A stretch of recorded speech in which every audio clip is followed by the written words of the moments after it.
Yeah, so we're going to be watching When Boredom Becomes Dangerous by Enigma. We're currently at the lowest level of boredom, the kind that we experience every day. According to Getz, there are a total of 5 levels of boredom, and right now, we're currently at level 1. As we go along, we'll explore each and every one of them until we get to the most extreme, a level so intense it turns hostile, warps our reality, and worse, leaves a permanent scar long after the boredom has passed. Oh, It doesn't even level fit within 5. Getz's 5 levels of boredom. For now, let's proceed to level 2. What's a 6?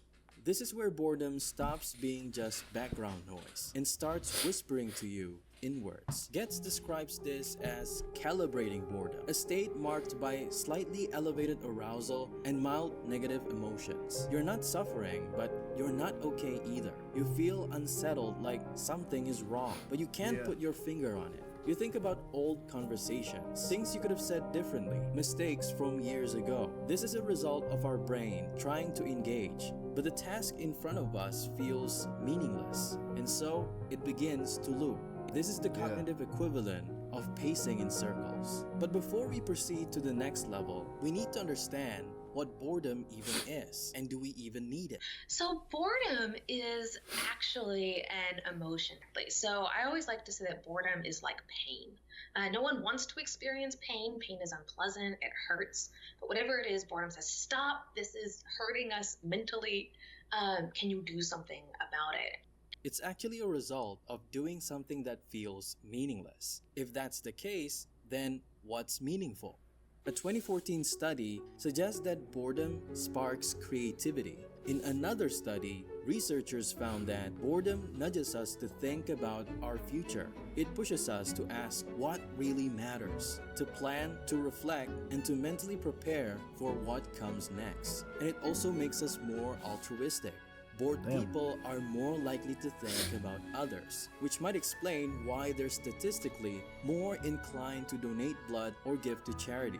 It's such a Like, I remember hearing that the most entrepreneurs that ended up like creating a business were not the A students but the C students that did like enough to pass, but they just didn't care that much and ended up like creating businesses. It's definitely not 100%, but it's like the majority of them. You know, it's never like, oh, it's only this that will be creating businesses. For example, I remember seeing that, what was his name? I don't remember who it was. It was like Mark Zuckerberg. Because even though he looked very smart and he was like currently going to Harvard for school, he ended up dropping out because he believed that he could do more with his time and create something when he was not in school with all the time that he was like putting into school. So he ended up dropping out and creating Facebook with a bunch of buddies that also had that bright idea. It's actually very cool to see that boredom actually brings out what people really like think about. So honestly, I think boredom is one of the main composers for success, because if you're not bored, if you're actually like entertained by what you're doing, let's say you're happy, I don't know, flipping burgers all day, if you, that makes it your passion, you love doing that, then you will not look to feel better. You will look to just stay in that environment where you're flipping the burger over and over because you find that amusing. But if you're bored of it and you absolutely hated it because it doesn't bring joy to you, then you will look for something better to do. So now I'm starting to realize your boredom is probably one of the best emotions that brings out success. A strong and useful emotional signal that it doesn't just want us to do something, it wants us to do something that is meaningful. And if you connect the dots, all of these effects actually makes us better people. But what do we do instead of feeling bored? We distract ourselves. And it's no coincidence that when we see this, it feels dystopian. Because deep down, we're wired to experience life. But the more we scroll out of habit, the deeper we sink. Until we're pacing rooms, reopening the same 5 apps, refreshing tabs not because they're interesting, but because we cannot stand the void. And that's level 3. From simply wanting to do something but not knowing what, to actively seeking ways to relieve the discomfort. And if we keep numbing ourselves with short-term distractions, we'll slip into the next level, where it starts to become dangerous the further we go. But before we go further down that spiral, let's change things up a little. This level of boredom reminds me a whole lot of this particular episode from Community. Welcome, research assistants. Rather than just explaining it, I'll let the scene do the work. But if you haven't seen the show and want to avoid spoilers, feel free to skip ahead to this timestamp. Alright, so in this episode, Annie, one of the main I wonder what characters, is assisting her psychology professor in validating a theory called the Duncan principle. what it basically means is people would explode into a temper tantrum if they are left waiting for too long with no explanation. To set up the experiment, the professor asked Annie to recruit participants for the lab experiment. They were told it'll start in 5 minutes, over and over, when in reality, It's never actually going to start. the waiting room is already the experiment. In the beginning, the researchers were very optimistic because not even a minute in, one participant, which happens to be their Spanish professor, validated the Duncan principle. No! Unacceptable! When you say something starts at 9, it starts at 9. Spanish Slowly, teacher. others follow, each exit more dramatic than the last, until there's only one person left, Abed. That He waited. participant, I hope that's not right. I hope that's not right. one person It says left. that how many hours you been waiting? This guy's been 2 Abed. hours. But if this guy was waiting 26 hours, just sitting in the same seat, there's no way this guy is real. You're a fucking NPC if you sat in the same chair 26 hours without moving. Not eating, no nothing. Like, what? That participant is one of Annie's closest friends and a main character of the show. Okay, that makes If sense. you don't know him, his character is in the autistic spectrum and he's always Okay, doing he's the autistic. unexpected. Case in That point, makes sense. My bad. Sorry you've been waiting 26 hours. 26 hours he waited. Just gonna be another 5 minutes. Okie dokie. the experiment in the end was a success, but not how the researchers imagined it. Abed was so unaffected that the researchers began crumbling down.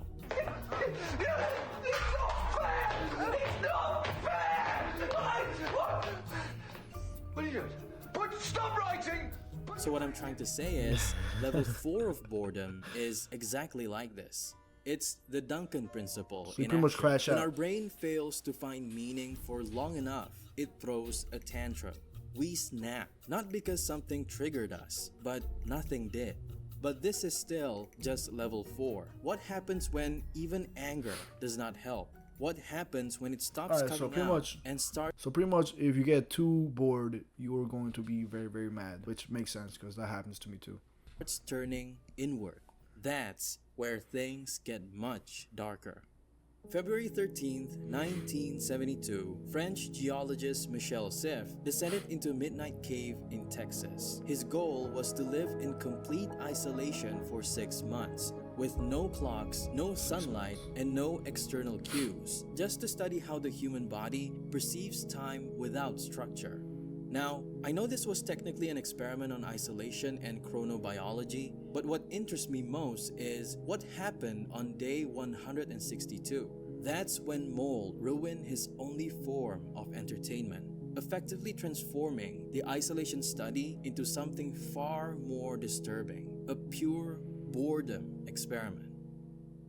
He could have ended it Pure right boredom. there. All it would have taken was a call on the one-way telephone he had with the surface. But by that point, he was too deep in.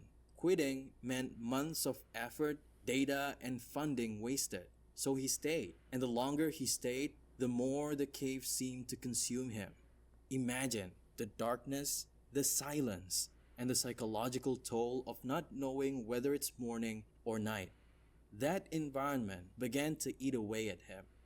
Boredom is useful when it's working correctly. It's healthy and useful and important information, but it can become chronic. And when it becomes chronic, it doesn't serve as that useful signal anymore. And we can vary in the ways we respond to it. We really want to treat the underlying cause of that pain or that boredom. We don't want to just treat the bad feelings and make them go away without fixing those underlying issues. But that's the thing. Michelle literally had nothing else to do. That is, until he found a mouse. I feel like that's what people that live like upstate in the middle of nowhere feel almost every single day. You have absolutely nothing to do if you live in the middle of Cumber's farmland. Some place called like that, middle of nowhere. Middle of, I don't know, Idaho. What's in Idaho? Probably nothing. It's probably one of those states where there's probably nothing to do. And even worse if you're in the middle of nowhere. Like you might have a big house, but it's pretty much in the middle of nowhere where there's just nothing going on. So you will be the maximum amount of boredom. He was so desperate for companionship that the very pest he had wanted to kill became his only way out of his misery. For 8 days straight, he tried to capture it using pee, some jam, and a propped-up casserole dish. When Michelle finally caught the mouse, his excitement quickly faded away as the mouse was crushed by the dish, ending its life. Michelle described in his journal a feeling of overwhelming emptiness. The only thing that kept him going had just died in his hands. After 8 days of entertainment, just days later, Michelle's isolation experiment had ended. Although he had to remain underground for a bit longer for post-study evaluations, since scientists could now visit him, he was visibly overjoyed. We've seen how boredom can become a void, one where we can still narrowly escape. But what happens when it goes even further? In 1951, at McGill University, a group of male college students volunteered for what seemed like a harmless experiment. They were placed in comfortable beds inside lit cubicles, given food and allowed bathroom breaks, but otherwise left completely alone. To strip their senses, there were goggles, padded gloves, and headphones emitting white noise. Their only task was to stay awake and do absolutely nothing. At first, they tried to pass the time by thinking about loved ones or replaying movies in their heads, but eventually, they hit a wall. Not because they ran out of things to think about, but they couldn't concentrate anymore. But I feel like eventually you're gonna have to run out of things to think about.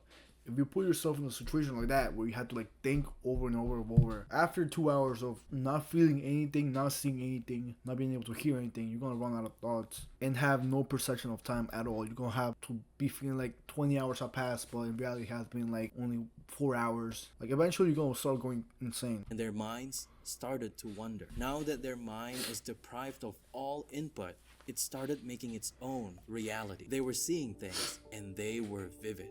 One man saw a rock under the shade of a tree, whilst another was haunted by visions of babies.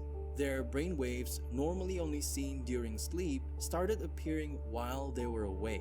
The visuals were entertaining at first, but they soon turned exhausting.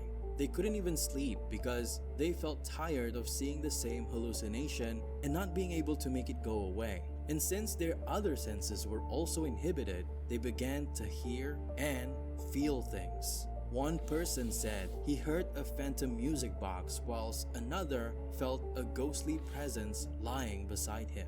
All of the subjects woke up terrified, desperate for stimulation. They whistled, sang, and pleaded to talk to the researchers.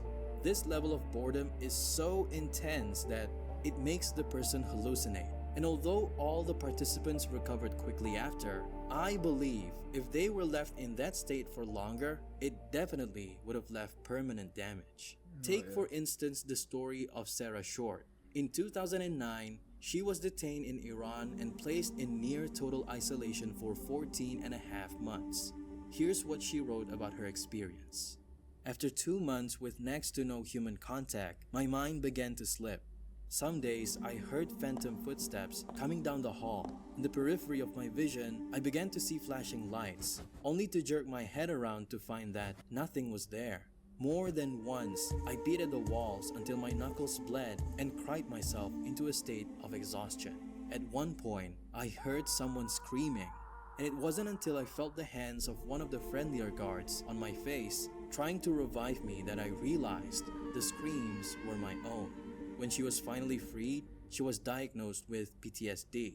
Even years later, she still avoids rooms that remind her of the ceiling of her cell. You pretty much start going crazy at that point because there is absolutely no stimulation, so you start to imagine things. And I feel like if some people are pushed to the very limit, they will end up going crazy because you can start imagining very, very scary hallucinations that are only in your mind that no one else can see it, but for you it feels real. I think some people will call it like just being schizophrenic where you see things, but these people were forced to because their minds could not get any type of stimulation at all.